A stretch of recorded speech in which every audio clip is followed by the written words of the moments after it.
TDP అధికార ప్రతినిధి ఉన్నారు, వారితో మాట్లాడతాం. భాష గారు, కేంద్ర సహకారంతో విధ్వంసం నుండి వికాసం వైపు, సంక్షోభం నుంచి సంక్షేమం వైపుగా మేము వెళ్తున్నాం అని చెప్తున్నారు. మొత్తం మీద 3,32,205 కోట్ల వార్షిక బడ్జెట్తో రకరకాల శాఖలకు కూడా కేటాయించడం అంతా జరిగింది. 2-3 సంవత్సరాల్లో మేము ఒక స్ట్రక్చర్ తీసుకొస్తాం అమరావతికి అంటున్నారు. ఇదంతా ఏం లేదు, ఇవంతా కాకి లెక్కలని విపక్షం అంటున్న నేపథ్యంలో మీ కామెంట్స్ ఏంటండి? ప్రేక్షకులకు నమస్కారం అండి. అదే విధంగా ప్యానెల్లో ఉండే వాళ్ళకందరికీ కూడా నమస్కారాలు. ఈ రోజు ఆంధ్ర రాష్ట్రానికి ఇది శుభపర్వం లాంటిది. ఎందుకంటే అత్యంత భారీ బడ్జెట్ 3,32,000 కోట్ల రూపాయల బడ్జెట్ ను మన ఆర్థిక మంత్రివర్యులు ప్రవేశపెట్టడం జరిగింది. ఖచ్చితంగా ఇది ఆంధ్ర రాష్ట్ర దశను దిశను మార్చే బడ్జెట్ లా ఖచ్చితంగా ప్రజలందరూ కూడా హర్షిస్తున్నారు.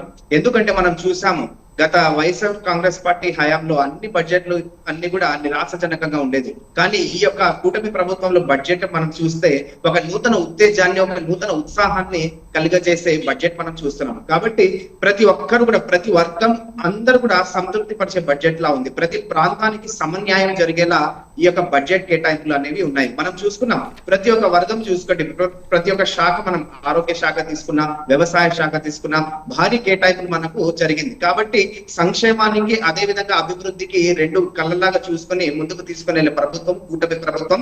ఖచ్చితంగా ఈ బడ్జెట్ లెక్కలు మనం కనుక చూసుకోగలిగితే ఈ యొక్క స్పష్టంగా ఏ విధంగా కూటమి ప్రభుత్వము మన ఆంధ్ర రాష్ట్రానికి స్వర్ణాంధ్ర చేయాలి 2047వ సంవత్సరంలో అని చెప్పి ఏ విధంగా కాంక్షలు కందిందో దానికి వెన్నపూసగా ఈ రోజు ఈ యొక్క బడ్జెట్ కేటాయింపులు సరైన రీతిలో ఉన్నాయి. అదే విధంగా మనం చూసుకుంటే రాజధాని కోసము 6,000 కోట్ల రూపాయలు దీంట్లో కేటాయించడం జరిగింది. పోలవరానికి కూడా 105 కోట్ల రూపాయలు కేటాయించడం జరిగింది. కాబట్టి ఇవన్నీ మనం చూసుకుంటే ఒక పక్క ప్రణాళికతో రాష్ట్రానికి ముందుకు తీసుకుని వెళ్ళాలి, అభివృద్ధిలో ముందుకు తీసుకుని వెళ్ళాలి, రాష్ట్ర ప్రగతి వైపు తీసుకుని వెళ్ళాలనే ఉద్దేశంతో ఈ యొక్క బడ్జెట్ కేటాయింపులు అనేవి ఉన్నాయి. మనం చూసాం వైఎస్ఆర్ కాంగ్రెస్ పార్టీ సంక్షేమానికి పెట్టిన పేరు అని చెప్పి చెప్పుకుంటారు. కానీ మనం ఈ రోజు వాస్తవంగా లెక్కలు చూస్తే ఈ యొక్క వైఎస్ఆర్ కాంగ్రెస్ పార్టీకి తలదన్నే విధంగా ఈ రోజు కూటమి ప్రభుత్వము ఈ యొక్క భారీ కేటాయింపులు చేయడం జరిగింది సంక్షేమానికి.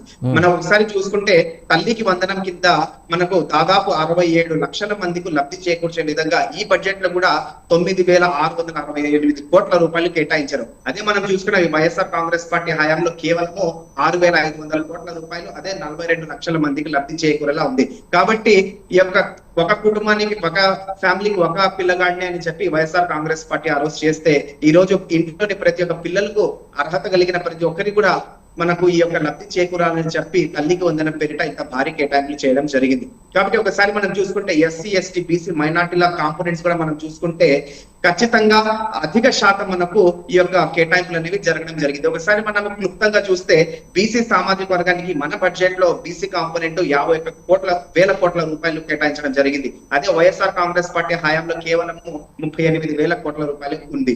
కాబట్టి ఎస్టీ కాంపోనెంట్ తీసుకున్నా కూడా కూటమి ప్రభుత్వము దాదాపు 9,190 కోట్ల రూపాయలు కేటాయిస్తే వైఎస్ఆర్ కాంగ్రెస్ పార్టీ హయాంలో కేవలం 6,900 కోట్ల రూపాయలు ఉండేది. అదే విధంగా మైనార్టీలకు కూడా ఈ బడ్జెట్ లో పెద్ద పీటని వేశారు. ఈ మన కూటమి ప్రభుత్వంలో దాదాపు 6,090 కోట్ల రూపాయలు మైనార్టీ కాంపోనెంట్ కు కేటాయిస్తే మనకు వైఎస్ఆర్ కాంగ్రెస్ పార్టీ హయాంలో కేవలం 4,000 కోట్ల రూపాయలు కేటాయించడం జరిగింది. కాబట్టి ఈ బడ్జెట్ మీరు సంక్షేమం వైపు చూసుకున్నా, అభివృద్ధి వైపు చూసుకున్నా ఖచ్చితంగా ఒక వ్యత్యాసం అనేది కనబడతా ఉంది. బడ్జెట్ మనకు ఈ యొక్క రాష్ట్రం యొక్క ప్రగతి వైపు తీసుకుని వెళ్లే దారి లాంటిది. కాబట్టి బడ్జెట్ యొక్క కేటాయింపులు చూసుకుంటే కూటమి ప్రభుత్వం యొక్క కృత్రిమ లక్ష్యం, అదే విధంగా గట్టి సంకల్పానికి, అదే విధంగా వైఎస్ఆర్ కాంగ్రెస్ పార్టీ యొక్క కుటిల బుద్ధికి మనము చూపిస్తుంది. వాళ్ళ యొక్క బడ్జెట్ మన యొక్క బడ్జెట్ మీద కంపేర్ చేయగలిగితే ఖచ్చితంగా ఈ యొక్క రాష్ట్ర బడ్జెట్ ఒక నూతన ఉత్తేజాన్ని, ఒక నూతన ఉత్సాహాన్ని ఇస్తా ఉంది. ఏ విధంగా అయితే కూటమి ప్రభుత్వం ప్రజలకు చెప్పిందో అదే విధంగా స్వర్ణాంధ్ర వైపు దూసుకుని వెళ్తున్నాము. అదే విధంగా మత్స్యకారులకు అయితే ఈ బడ్జెట్ ఒక కానుక లాంటిది.